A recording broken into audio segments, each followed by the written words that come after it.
দুই হাতবিহীন এক কিশোরের বাদাম বিক্রি করে করুণ জীবনযাপনের ঘটনা সামাজিক মাধ্যমে বেশ ভাইরাল হয়। সেই ভিডিও দেখার পর চেনা অচেনা বহু মানুষ সহায়তার হাত বাড়িয়ে দিলেও তার জীবন বদলানোর স্বপ্ন এখনো অধরাই রয়ে গেছে। এই কয়েকটা দিন আগে আমি সামাজিক মাধ্যমে আমার একটা ভিডিও ভাইরাল হয়। তো ওই ভিডিওটা দেখে অনেক ভাই ব্রাদার, অনেক মানুষই, দেশের মানুষ দেশের বাইরে আমাকে হেল্প করছে অনেক টাকাই। তো যেই টাকাটা হেল্প করছে, এটা যদি আমি বাবার ঋণটা শোধ হয়ে যাবে বাবার ঋণটা, কিন্তু আমার কিছু করা হবে না। শারীরিক প্রতিবন্ধকতার শত প্রতিকূলতা দমিয়ে রাখতে পারেনি আব্দুল্লাহর জীবনকে। জীবনের প্রতিটি প্রতিকূলতাকে মোকাবেলা করে সে নতুন এক উদ্যমে এগিয়ে চলেছে। চোখে তার স্বাবলম্বী হওয়ার স্বপ্ন, হাত নেই কিন্তু আশা আছে, আর সেই আশাই তাকে প্রতিদিন নতুন করে দাঁড় করাচ্ছে জীবনের কঠিন বাস্তবতার সামনে। ক্লাস 6-এই তার জীবনের আকাশে নেমে আসে কালো মেঘের ঘনঘটা। বৈদ্যুতিক আঘাতে দুটো হাতই হারাতে হয় তাকে। আমি 2017 সালে কারেন্ট অ্যাক্সিডেন্ট করি। আমি যখন 5-এ এক্সাম দিয়ে ক্লাস 6-এ ভর্তি হয়েছি, ছাদে গিয়ে দাঁড়াইলাম। দাঁড়ানোর পর ওই ছাদের চতুর্থ সাইডে আবার মাঝে সমান দেওয়াল করা আছে। দেওয়ালের সাইডে গিয়ে দাঁড়াইলাম যে খেলাধুলা দেখার জন্য, মাঠের খেলা দেখার জন্য। ডাইন পাশের দেওয়ালের সাইড দিয়ে একটা 440 লাইনের তার গেছে। ওই তারটা আমি দেখি নাই। আমি এখানে দাঁড়ানোর পর আমার কাছে মনে হইতেছে যেন আমার শুধু ওইদিকে টাইনে নিয়ে যেতেছে। আমি যে এখান থেকে সরবো, এই শক্তিটা আমার ভিতরে নাই। জোরে যখন টান দিছে, পরে ওইখানে একটা প্লার রড ছিল, রডটা বাম হাতে ধরে ফেলছিলাম। নিজের ঠেকাইতে অনেক চেষ্টা করছি, কিন্তু টানতে টানতে তার উপরে নিয়ে গেছিল। ডাইন হাতের কেউ নিয়ে যেয়ে পড়ছিল তারের উপর। তবুও তীব্র মনোবল এক মুহূর্তের জন্যেও তাকে থামাতে পারেনি। হাত না থাকায় সে পা দিয়ে লেখার কৌশল রপ্ত করে।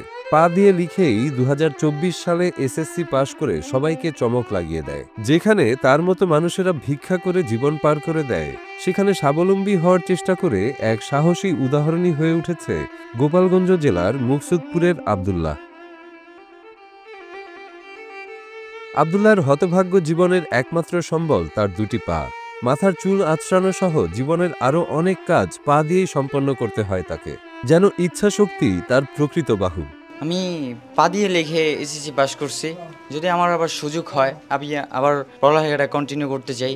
মাধ্যমিক শেষে কলেজে ভর্তি হয়ে সে বুঝতে পারে মা এবং দুই ভাই এক বোনের সংসারের নিয়মিত ভাত কাপড়ের ব্যবস্থা করতেই তার বাবার হাঁসফাঁস অবস্থা। সেই বাস্তবতায় আব্দুল্লাহর খরচ চালানো তার পক্ষে অসাধ্য। তাই পরিবারের ভাগ্যের চাকা ঘুরাতে দাদির হাত ধরে ঢাকায় চলে আসে সে। আমার নাতিনটা অ্যাক্সিডেন্ট হয়েছে, তারপর অনেক দিন আদায় হয়েছে আমার টাকা পয়সা। সেভাবে কয় বছর চলছে। এখন ওর বাবাও অসহায় হয়ে গেছে, এখন ওরে নিয়ে আমি ঢাকাইছি। ঢাকায় আসছি আজ 1 বছর। আমি এসএসসি এক্সাম দিয়া 2024 সালে এসএসসি এক্সাম দিছি। তারপর কলেজে ভর্তি হয়েছি। ইন্টার ফার্স্ট ইয়ারে ভর্তি হওয়ার পর আমি 1 মাসের মতন কলেজে গেলাম, আসলাম। তারপর ঢাকায় চলে আসলাম। ঢাকায় আমি এই 5 দিন পরই বাদাম বুট বিক্রি করা শুরু করি। ছেলের চিকিৎসা খরচ আর সংসারের দৈনন্দিন ব্যয় সামলাতে তার বাবা চড়া সুদে ঋণ নিতে বাধ্য হন। একসময় সেই ঋণের বোঝা কমাতে ঢাকায় এসে আব্দুল্লাহ প্রথমে বাদাম ও ছোলা বিক্রি শুরু করে। আদরের নাতিকে যেন কারো কাছে হাত পাততে না হয়, তাই দাদি নিজ হাতে বাদাম ভেজে প্যাকেট করে দেন। আর সেই প্যাকেট নিয়েই শহরের পথে পথে ঘুরে তা বিক্রি করে আব্দুল্লাহ। দেখাইছে আমি বুট বাদাম বেচতেছি, আমি কারো কাছে ওরে হাত পাত দিইনি। টাকা নিয়ে আসতাম, আমার দাদু আছে, দাদু ওইটা গুনে গুছাইয়ে পরে দাদুর কাছেই থাকতো। দাদু যতটুকু ওই যেখানে খরচ করার ততটুকুই খরচ করতো, আর বাকিটা গুছিয়ে বাসায় দেওয়ার চেষ্টা করতো। মানে আমি যেটা জানি আর কি, 3 লক্ষ টাকা ঋণ হয়ে আছে আর কি। ঋণ নয়, আমার চিকিৎসা করা, বাবা ওটা হালুটি করে, এটা সেটা। আমাদের ওরকম আহামরি কিছু নাই। বাবা এখান থেকে আইনে এইখানে ইনভেস্ট করে, এখান থেকে আইনে এখানে পরে যা হয়, মানে দিন শেষে আমাকে সংসারটা চলে যায় এরকম আর কি। কিন্তু এ শহরের পথে পথে বাদাম বিক্রি করাটা আব্দুল্লাহর জন্য খুব একটা সহজ কাজ না। ভাইরাল হওয়ার পর সে যে পরিমাণ অর্থ সাহায্য পেয়েছে, গ্রামে ফিরে সেই অর্থ দিয়ে সে তার বাবার দেনা শোধ করতে চায়। তবে সেটা করলে তার নিজের আর স্বাবলম্বী হওয়ার জন্য একটা দোকান করা হবে না। সম্মানের সাথে বাঁচার স্বপ্নই তাকে প্রতিদিন জীবন সংগ্রাম চালিয়ে যাওয়ার রসদ যোগাচ্ছে।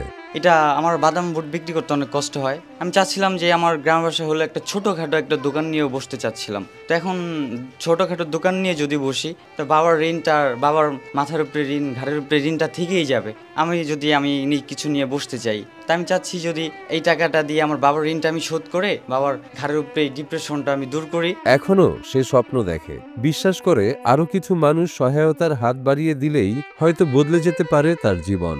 একটু সাহায্য, একটু সহানুভূতি, সরকারি কিংবা বেসরকারি সহায়তা পেলে হয়তো সে নিজ হাতেই ধরতে পারবে সংসারের হাল এবং ফিরে যেতে পারবে পড়ার টেবিলে। আর কিছু মানুষ আমাকে আর কিছু করতো, তাহলে আমি ছোটখাটো একটা দোকান দিয়ে হলো গ্রামের বাসায় বসতাম আর এবং আমার পড়াশোনাটাও চালু করতাম। নাতিন চায় যে যদি আমি এই বুট বাদাম বেচে এইভাবে চলতে পারি, চলবা লাগছে, তারপর যদি কোনো ভাই কেউ পাশে দাঁড়ায় তাহলে কোনো সেই পাইলে একটু দেশে যেই লেখাপড়াও করবি আর একটা ব্যবসা করবি।